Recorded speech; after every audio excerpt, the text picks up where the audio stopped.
back on January 21st, it was a few months ago, there was this massive plume of methane that a satellite in outer space saw floating across Louisiana. It stretched 56 miles across Louisiana. Methane is natural gas. A huge plume that stretched 56. I mean, this is a mind-boggling amount of methane.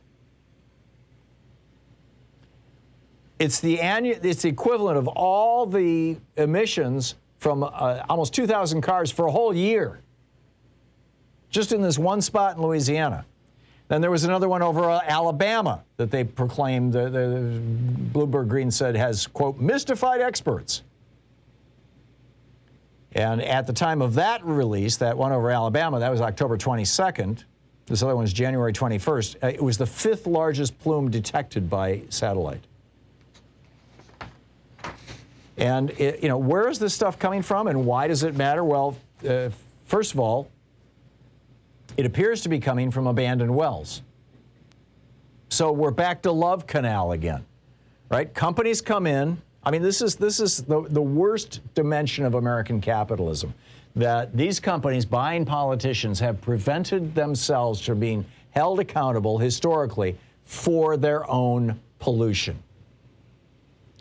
We had, back with Love Canal in the 70s or 80s, whenever it was, that, they found that an entire community in New York was built on an illegal toxic waste dump. They didn't even know it was there, and families were getting poisoned, and children were being born with birth defects, and cancers were rampant, and it was like, what the hell is going on? Well, it turned out that this chemical company, which had gone bankrupt, so the CEO and all the executives and all the stockholders, they'd taken their money and run, and they left behind a disaster. And as a consequence of this, we created the Superfund, which companies were required to pay into. And then, of course, during the Bush administration, the Superfund got changed, so only the government pays into it to clean up the mess. So companies are back to having an incentive to just, illegally dumping their crap. And now we're discovering that companies that have been drilling for oil and natural gas, drilling and fracking for oil and natural gas, are, once the wells have pumped out, the easily pumped cheap stuff, they're just walking away. And these wells, particularly the natural gas wells, are continuing to leak into the atmosphere. Abandoned wells across the country have been found to have been responsible for emitting 281,000 tons of methane in 2018 alone. And a ton of methane is a boatload of methane. I mean, keep in mind, this is a gas. Measure a ton of a gas, that's a huge volume of gas. According to the Science Journal, the journal Science, quote, these sources represent as much as 12% of global methane emissions from oil and gas production and transmission. Methane emissions from oil and gas companies alone add up to 197 million metric tons of carbon dioxide equivalents every year in the United States. Methane is 80 times more potent than carbon dioxide as a greenhouse gas.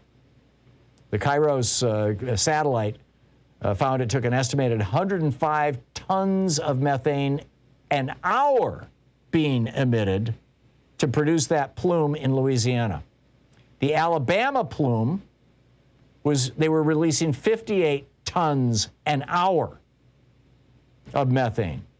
There was a plume in New Mexico, 39 tons of methane per hour. One of the most potent greenhouse gases that exists. 80 times, not 80%, 80 times more potent than carbon dioxide.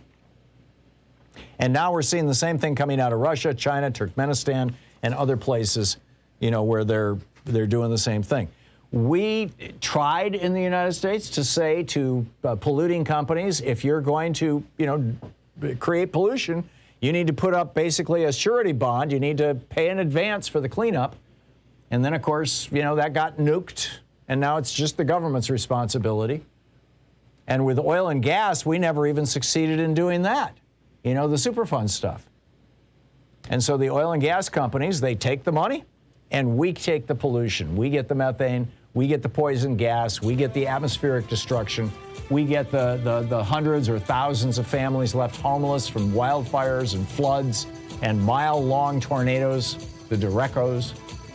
We're the ones who get to pay for all this, while the fossil fuel billionaires and their buddies and the multimillionaires, just laugh all the way to the bank or to their yacht. We need to do something about this.